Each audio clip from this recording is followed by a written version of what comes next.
In the interest of anonymity, I will only say that I work in healthcare. We seem to get more than our fair share of strange patients.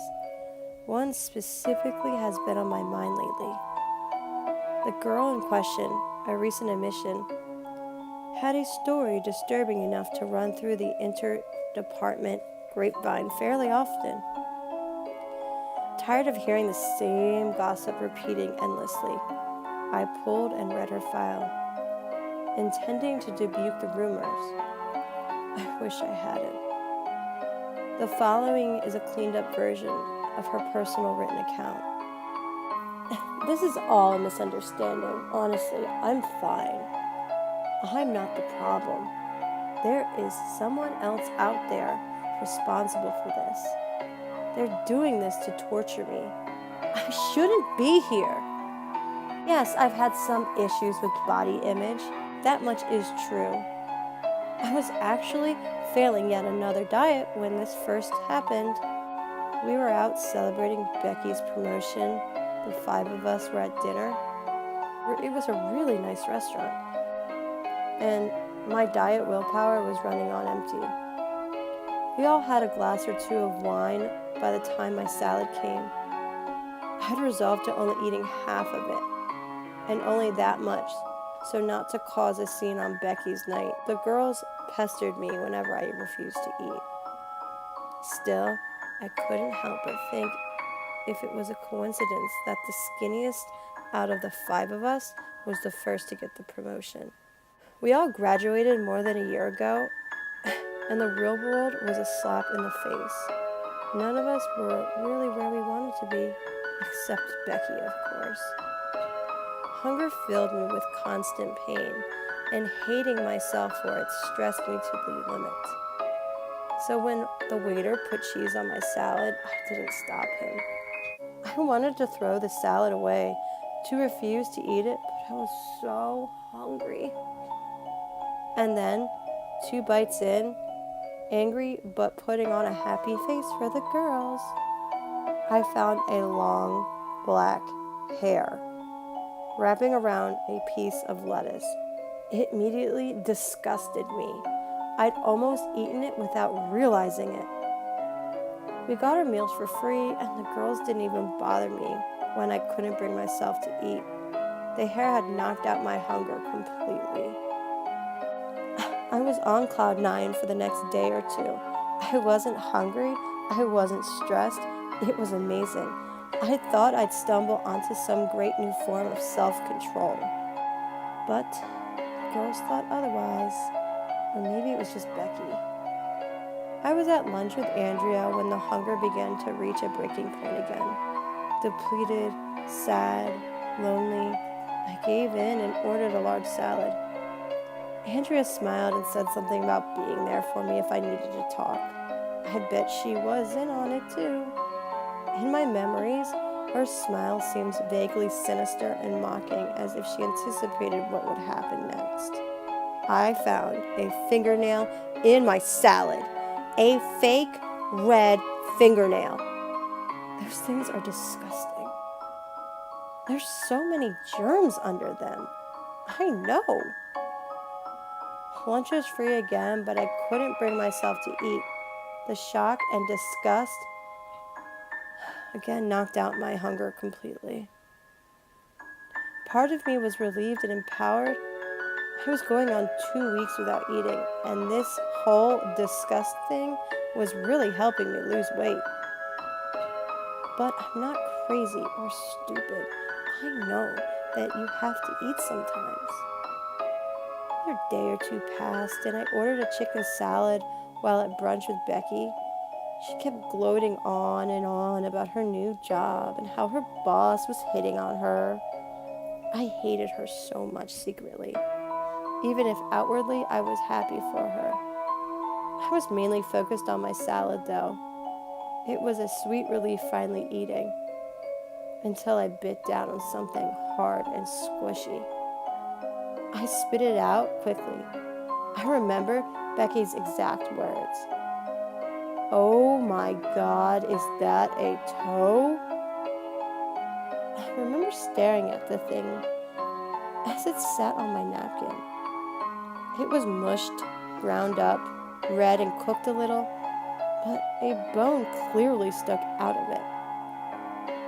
The entire place shut down temporarily after that, but nobody could figure out where the toe had come from. Obviously, none of the employees were missing it, but Becky basked in the attention from the scandal.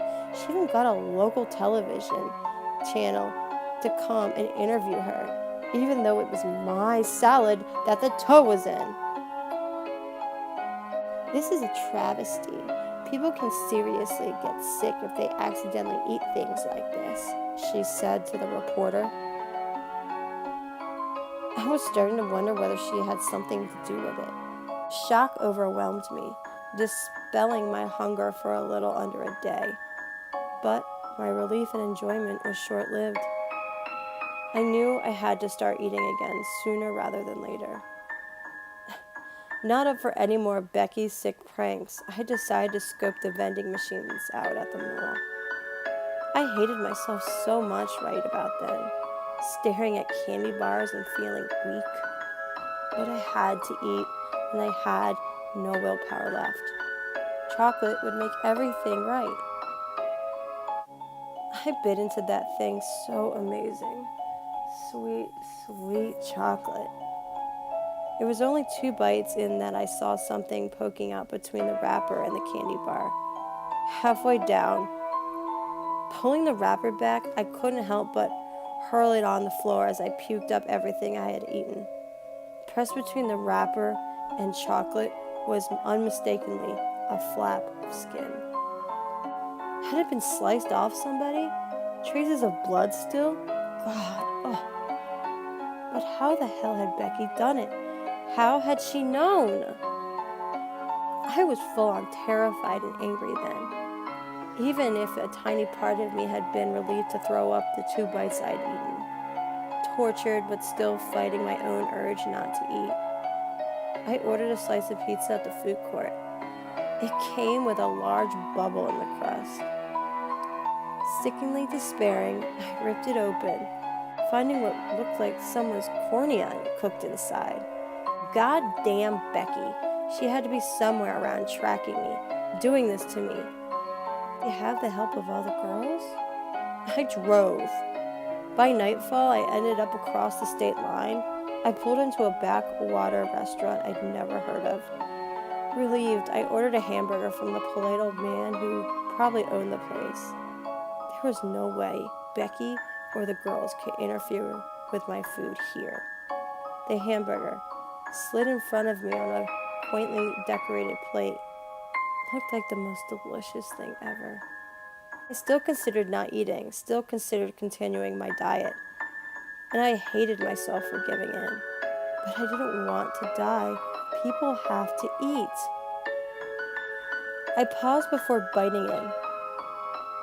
Sliding back the bun, I investigated the contents. Everything seemed normal until I lifted the tomato from the lettuce.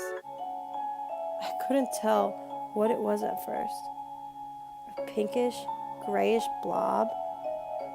A bump in the ketchup? I lifted it up by a stringy bit and stared at it until I finally understood. It was a piece of brain matter. I would have thrown up, but my heaving stomach had nothing inside of it. I drove away from there as fast as I could, continuing in random directions. I don't know how Becky and the girls were tracking me or predicting what I would eat, but I had to evade them. Candy bar from a gas station? Nope. Chicken nuggets from a drive-thru? No. I still don't understand how they did it. I even begged a younger kid to make me a sub from start to finish, watching the entire process, making sure nothing was in it. He handed it to me. I opened it up, and oh my God. I still remember his expression of confusion and horror as I screamed. But a strange calm came after that. 3 weeks without eating? 4? I knew I would die if I didn't eat. I had this strange thought. I had this idea of a place they couldn't predict. couldn't make disgusting and inedible things. I found it. I did. I beat them.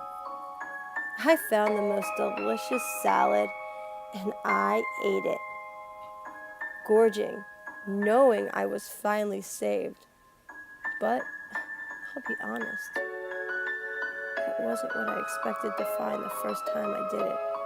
It makes sense now, though.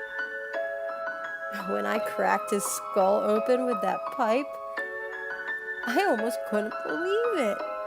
He fell, and chicken salad splattered across the pavement. Simple, green lettuce, crunchy and stringy, strips of chewy chicken, and that dressing. Oh, that dressing was to die for. I was finding pieces of people in my food no matter where I ate. So the only logical place to find something edible was inside people. We had to feed her intravenously. Normal food terrified and disgusted her. The whole thing makes me wonder how, in this day and age, we could still let media impose unreasonable body images so powerfully on us. Though she's not the strangest patient we've had, she interests me because of her ability to manipulate the nurses. Apparently, and nobody ever did figure out who helped her, she convinced somebody to sneak body parts into her food the first few days we tried to feed her. At least that's the only explanation of those incidents that makes sense. Update. I read some more files, and they continue to disturb me. Hey guys, and thank you for listening to my narration of eating disorder. This is going to be a series on my channel. Don't forget to subscribe so you can be up to date on the next story that I upload. I hope everybody's having a wonderful day. I thank you guys for coming and visiting my channel. If you guys like what you hear, please subscribe. I love you all, and